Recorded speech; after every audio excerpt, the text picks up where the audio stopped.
Well, good evening, everyone, and welcome to the Alma Coaches Show. We're live from Pizza One in downtown Alma, and I'm joined by the head coach of the Alma Scots, Jason Couch, who has a litany of paperwork beside me here as we get set to go over the Scots' big 53-21 win over Olivet on Saturday. Coach, a successful trip on the road again. Yeah. Put yourself 4-0 in league play, and right where you need to be. I don't even know how to read these. There's a lot of information you've got there. 20 pages of stats, and I'm more upset that I wasted money on our printer ink. We're going to know everything that happened in that game based on your paperwork there. No, you won't, because I don't even understand some of it. So, anyways, it was a good W. I know that part. Yeah, let's start off with the one thing that I do know, and that is that of the 200-plus teams in Division III that played on Saturday, you guys ran for more yards than any of them. So that was a really good That's day a good on positive. the ground. Absolutely, and credit to everybody involved. Of course, the O-line.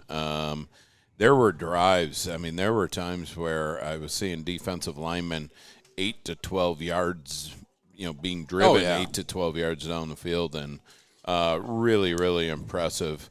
And that was kind of something we thought is we should be able to control the line of scrimmage. yeah, that for sure. That's what the stats bore out going into the game. But your first 5 scores of the game are through the air. And you would never. You're right. Even when I heard the total for rushing yards, so the grand total of 457 yards rushing. That was That's crazy. That's incredible. And the reason it is surprising is because of those first couple those touchdowns, right? They all came on. Right. Not all big passes, but a couple of them were. And so you think, all right, the air stats must be. And air stats were good. Don't get me wrong. I mean, Carter was 10 of 18 for 186, but to be able to put up 460-ish yards on the ground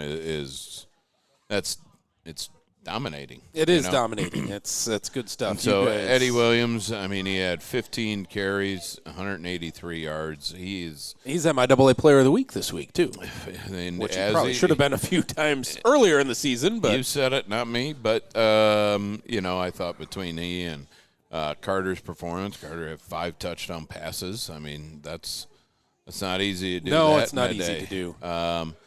But for Eddie, to average 12.2, and I think he's over 7 on the year. Wow. In his average. That's crazy. Brian Morgan had another back-to-back 100-yard rushing games on 10 carries. So I was going to say he did it in 2 drives this all too. So he was over 10 yards a carry, and Herzog got to show his speed again, averaging 14, a little over 14. So that's wild.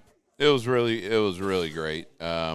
So incredibly proud of the guys and how they worked, and they didn't take the comments lightly and went in there with a mindset that every game is important, because they are. They are, for sure. No question about that. Just last one on the ground, it was nice. Raylan McDonald, but was able. He carried the ball a little bit more than past games. Yep. Same with Easton Hood. Sophomore. All looked good doing it. Yep. So, but obviously that game.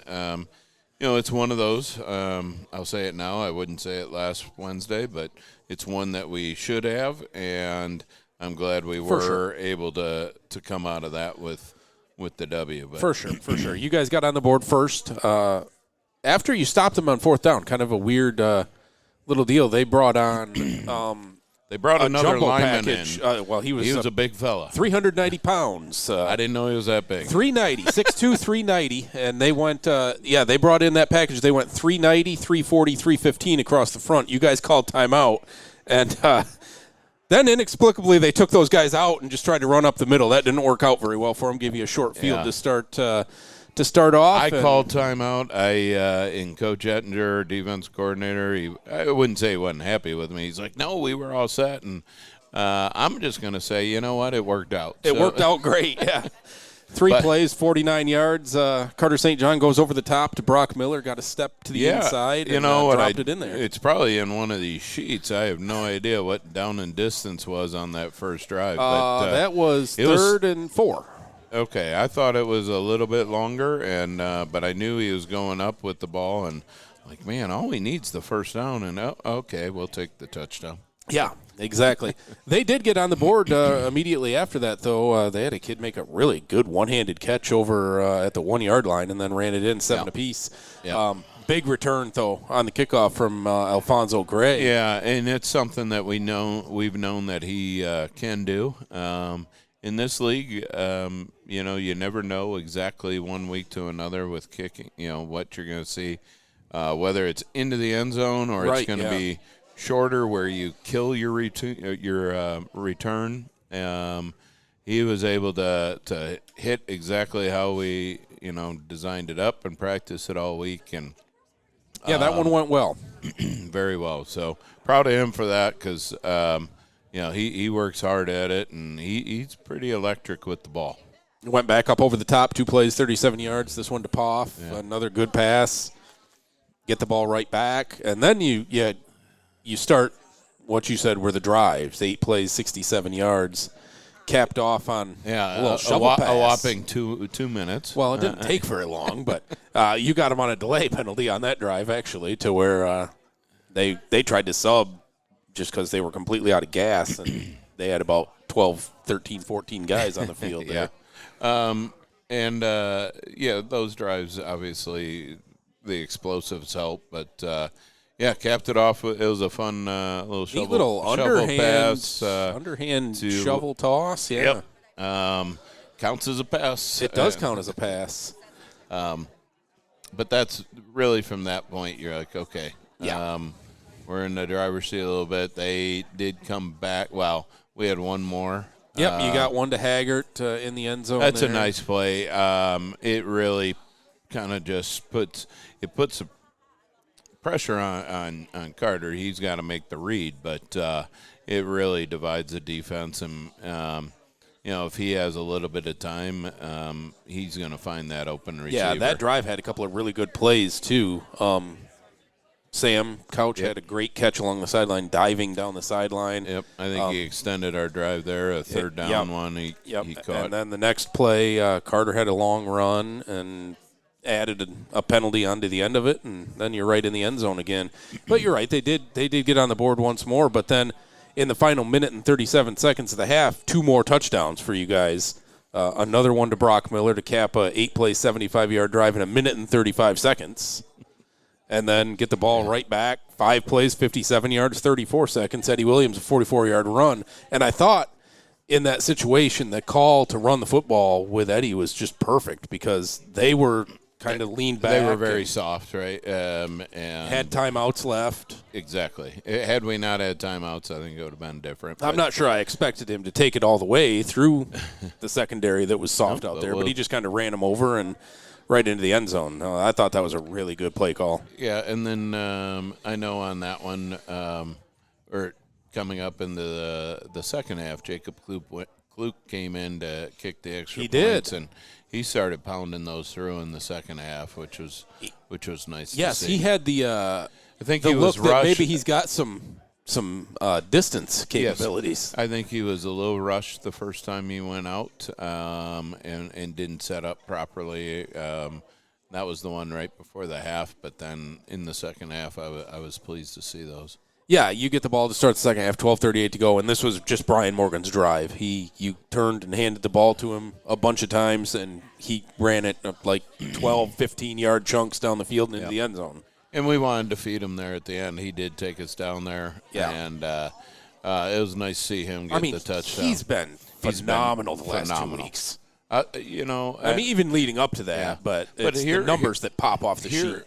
What I'm so proud of him, he's a kid that had every excuse to decide to hang it up at some point, right? Sure. 5th, 6th on the depth chart. Yep. And, he's a nursing student. He's working clinicals. Oh, wow. He sprinted out to practice on Friday to be there for the last little bit because he was in the hospital doing a clinical rotation. Just, again, every excuse. He's worked his tail off. His GPA is fantastic. And here he is. He's number 2 and back-to-back 100-yard games. Smart as can be, as you can imagine with his degree, but yeah, for sure. But knows exactly what to do out on the field. Just great kid, and that's why he was chosen to be one of the captains last week. Yeah, that makes a lot of sense. That made it 46-14. You'd add another one just a couple minutes later, 9:17 to go in that third quarter, and you talked about Tyler Herzog getting to show off his wheels a little bit. He can scoot. He's thrown the ball really well this year, and the chances he's had as well, but he can move. Yeah. He is doing really well, and what it comes down to for that position, right? Because every other number two is essentially guaranteed. Maybe O-line, you can say no, but every other number two is guaranteed playing time. Sure. And quarterback, that's not the case. But he dedicates himself to making sure he is ready because it could be his number at any time. And so really proud of him and how he's handled the process and adds a threat, adds an ohm. And I got to believe if he were getting more snaps, people would be like, okay, how are we going to scheme against him? Because exactly, assuming we would run him a little bit more, maybe because of his speed. Yeah, no question about that. That made it 53-14. They would add an INT return for touchdown there to close out the scoring. Good learning moment for your freshman QB, though. Might have scripted that one a little bit, but it's a good learning moment. We'll leave it at that. Yep. 53-21 the final, and let's look at a few of those individual numbers because, again, you went through some of them already, but they really did pop off the screen there. 10 of 18 for Carter, 5 touchdowns, 186 yards. Eddie had 183 yards on the ground. Brian Morgan with 101. Easton Hood had 65. You mentioned his contributions there late. And then Brock Miller, another big game back-to-back, 3 catches, 84 yards, 2 scores. Couple of catches for Zach Poff for 45 and a touchdown. Sam Couch 3 for 43. You didn't have to throw the ball much, frankly. So no, and second half there, especially later in the third and into the fourth, I didn't want us to, right? I mean, exactly. You're trying to just get the game finished and and put it in the win column and get out of there. Which, to some degree, you want to so that you can get some experience to guys. But, Coach is doing a good job there and brand new. And, he'll get things turned around. One thing that I notice over the last few weeks is the defense is starting to create those turnovers again. 3 more interceptions this last week. Comes with some pressure onto the QB. Yep, exactly. And we did bring a little bit more heat this week than some of the previous, just with some of our stunts and blitzes. But Jet King with an interception, second week in a row. I'll tell you, Jet he had 16 tackles last year. He did. And just like, Jet didn't play a full game. He didn't. He made a play. One thing we didn't mention with Eddie, his 186 yards were in 2 quarters. Yes, that was all in the first half. He didn't play the second half. That was all in the first half. No, Jet King made a play that stuck out to me in that game, not the interception. Although he got up for that. He did get up for that. That was an excellent play.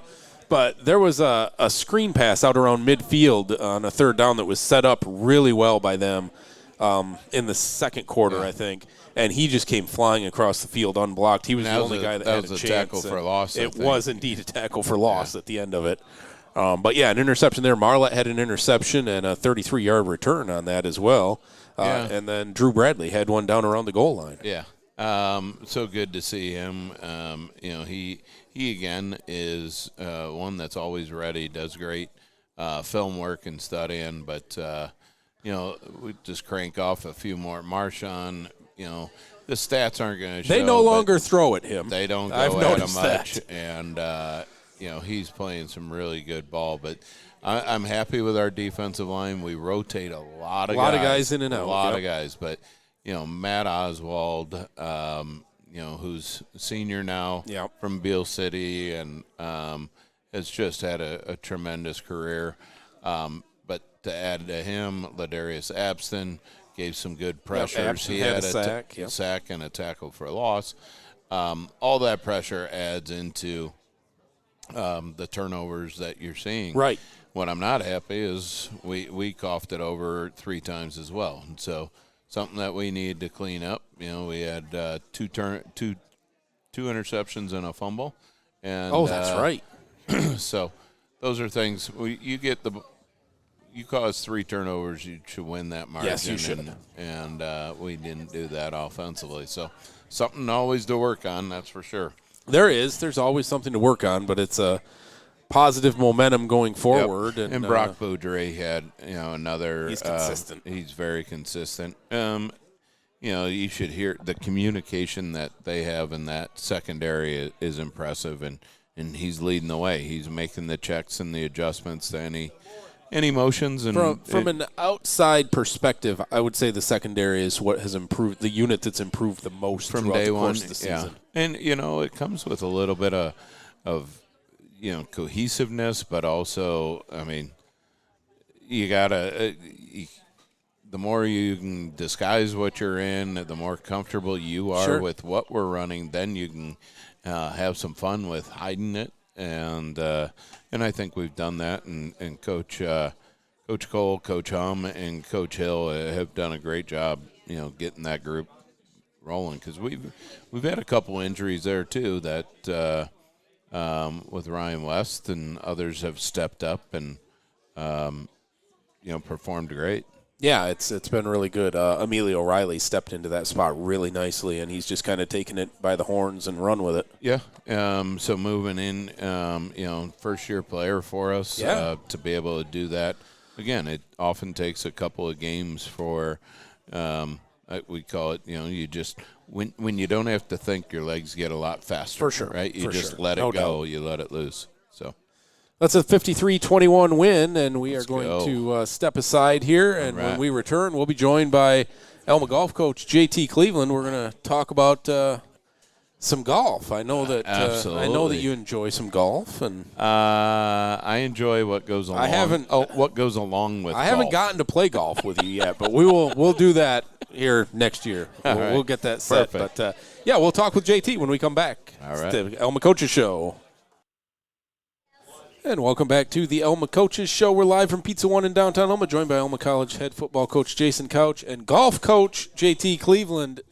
Coach, we said it when we sat down. It's like old times when we sit down for these interviews. We've been doing these for more years than we should probably mention. But always good to talk with you, Jeff. It's awesome to see you, and to get on here with you is terrific. So. I've been watching your golfers a little bit, and you had a very successful fall season, especially on the men's side of things. You've got some players putting some scores up. Yeah, we've really made some nice strides these last few years.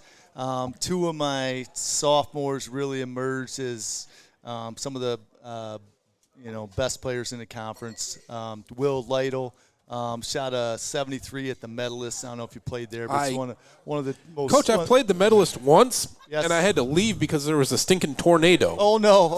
It's a great course, but it's incredibly challenging. He had 3 birdies in a row when we were down there, which is obviously incredible. And then Jaden Ducharme in his second year as well. Really emerged. He shot par one day, one over another, had 3 or 4 other rounds in the mid to low 70s, and really came on. And then my freshman class is the best freshman class that I've had all since I've taken over. Really excited about the things that they're doing, and they've really stepped up, so it's great.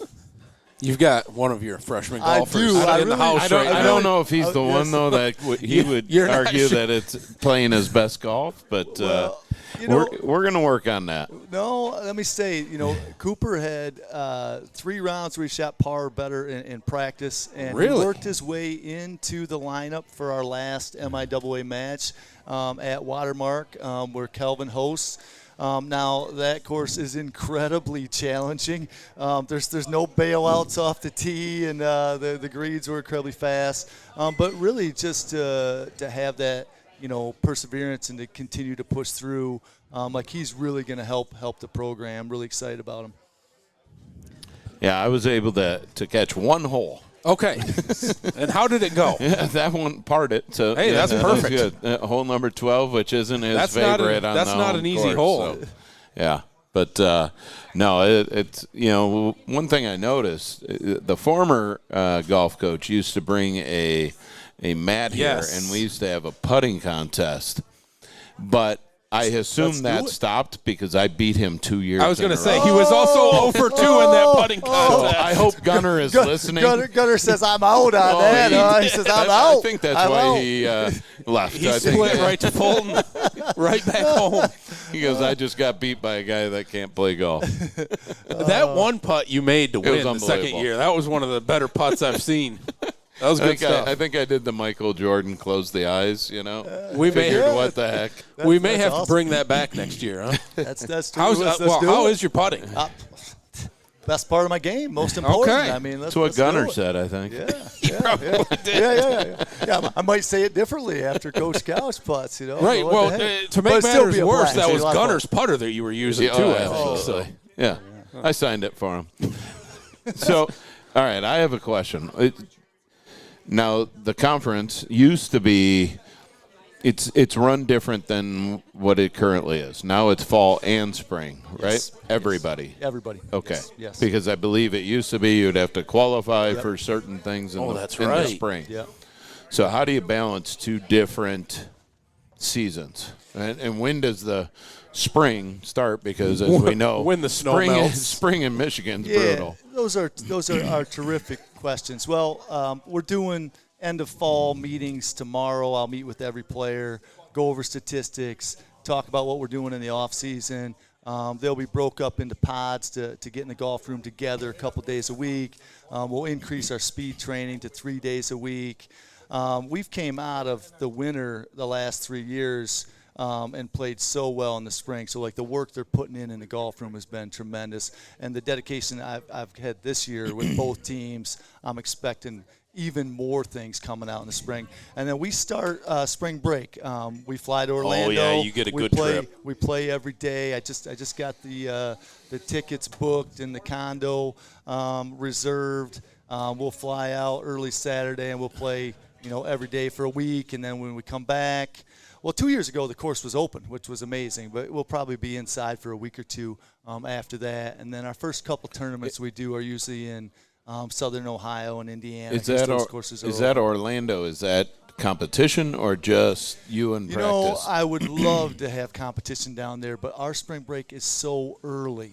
Like there's just not there's no. Oh, I know. No Division We moved threes in it Florida, right so. 1 week later, so maybe there will be this year. I was trying to get some community colleges to because there's no Division threes down there. Right. I was trying to get some community colleges to play us last year. But it just didn't fit their schedule either. But so it's just playing, and so then we kind of start over again with our qualifiers. So you're doing preseason qualifiers to see who's going to be in that first match, and then we start it all up again when we're down in Orlando, which is great. That's awesome. And just a quick synopsis of what the spring season will look like for you guys in the MIAA.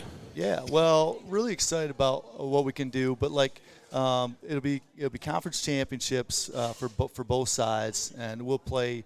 We'll try to play 4 tournaments before that, but usually one is either snowed out, rained out, right?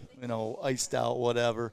But it's a terrific system. When I took over, apparently they weren't playing at all in the spring. Sure. And I know it was kind of a different system before I got here, but if you want to get to your best, you got to put that time in and give the players a chance to really ramp up and try to push to what they can get to. Great answer. Anything you want to add before we let you go? Yeah, I want to put a shout out to Craig Commel and his staff at Pine River Country Club. It is in the best shape that I've seen it in the last 20 years. My hat's off to them.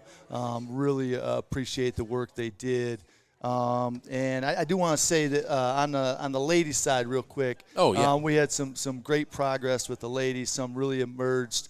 I want to thank Jada Zerlot. She does tennis in the spring. So this is her last golf match. She had 3 birdies in that last match. She's going to med school, going to be a doctor. She's incredible. And then Alex Bates on the guys' side. Right. He's graduating early. So he had his last match and really played well for us, led us this year, and he already has a job waiting for him. So I've loved coaching him. Obviously, I got him for 8 years. I had 4 years at Alma High School, Right, and then sure. 4 years at the college. So loved coaching both of them. Going to miss them like crazy. But I miss all of them, when For they're sure. gone. So yeah, the 3 that graduated last year. One is Lydia's in med school in Oakland, and Max is at University of Illinois. He's going to eventually get his doctorate in chemistry. And then Peyton Reed is up at Boyne. He's working for First Tee. Eventually, he'll be a that's cool. a golf pro. So, couldn't be prouder of our graduates from last year. And I want to thank you for having me on. And you always treat me so well. I really appreciate it. All right, we're going to take a quick break, and then we're going to, that's what we're going to do is take a quick break. And when we come back, we'll talk about Saturday's game against Trine back after this. And welcome back to the Alma Coaches Show live from Pizza One in downtown Alma as the Scots get set to go on the road to take on the Trine Thunder. And, Coach, you're right where you want to be in the league standings, sitting all alone atop those standings, but a formidable opponent down in Angola on Saturday. What can we expect in that one? More of the same, I assume. Yeah, they're extremely aggressive. Defense, they bring pressure from all over, many different gaps, and they add that with some stunt and twists. And so offensive line needs to have a good day for us to have a chance and be successful. It's a group that I'm glad it rests a little bit on them because they're certainly going to do their homework and they've got a lot of snaps in there. I mean, Yes, they do. JB, Owen Dank, and then you got Cole Streeter and Joe Foster, and then coming back. They've been around a while. Huh? Yep, and then coming back this week, Maddox. Yep. Just going to be nice to have a little bit more depth, but quite a few guys got reps at that. You've been position working a lot of guys week. in there. Yeah. Even in still main game situations, You've been working a lot of guys in, which is important, I think. So they have been putting up some points. They put up 35 against Hope. Yeah, for sure. We didn't do that. They played Hope tough. So very tough. So it's a little bit of, I'm not going to lie, I was a little surprised by last week's I was shocked by that score. Yeah. They fell to Kelvin. But again, they've been, previous to that, their losses were to top-ranked schools. So, all they'd lost. We're going to get their best, right? For Newport. Yeah, so, yeah. We're going to get their best, just like we expect. Who doesn't want to beat the team that's sitting at in the lead? And all we can do is worry about our execution and making sure that we're ready for that pressure and try to create a little bit of our own. Special teams, we need to clean that up. I think that's an area that we can still improve on. And in the 3 days of practice this week, I feel like it has. And so I'm excited to see that difference in the game. And, we're not afraid of road games, that's for sure. Not at all. Certainly not. I'm not going to lie. It'll be nice to be back home. It's been a minute.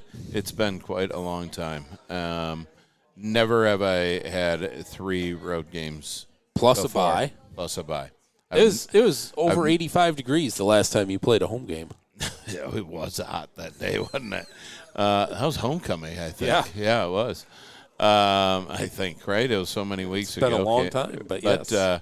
So that, we're not looking ahead to looking forward to. Of course, we're looking forward to being home. I think our fans and students are excited for us to be home. I'm excited for it. But let's take care of business down there. Their crowd is always rambunctious and a big crowd, and when they get that thunderstruck going, they have a tendency to amp up. So we'll have to match that. Well, we will look forward to it. I'll be on the air at 12:45 for the Mercantile Bank Scots pregame show. We appreciate you kickoff coming down. I mean, not many people, not many radio crews travel with their team, and that means a lot to us. Looking forward to it. You can hear that one, like we said. I heard live. somebody last week was listening to you and watching the stream. Well, so, that's kind of hard to match up, but I appreciate that. You're the Ernie Harwell, right? Yeah. That's not. Listen to Ernie, but watch the TV, right? I'm not worthy of that comparison. Look at you. Wow. You're blushing. Yeah, that's my idol right there, man. That's my idol. It should be. For sure. It should be. But, yeah, we'll have that one in our next broadcast. Is going to be Friday night. A little 8-player football for Topher and I. Breckenridge against Montebella in the first round of the postseason. So looking forward to that one. And anything you want to add before we let you go? You mentioned it. High school football, we're into playoffs. Enjoy every minute of it. That is such a good time. There's not much better than Friday night lights in playoffs, except for Saturdays on bulky. But thanks everybody for the support, and send you off as usual with Go Scout!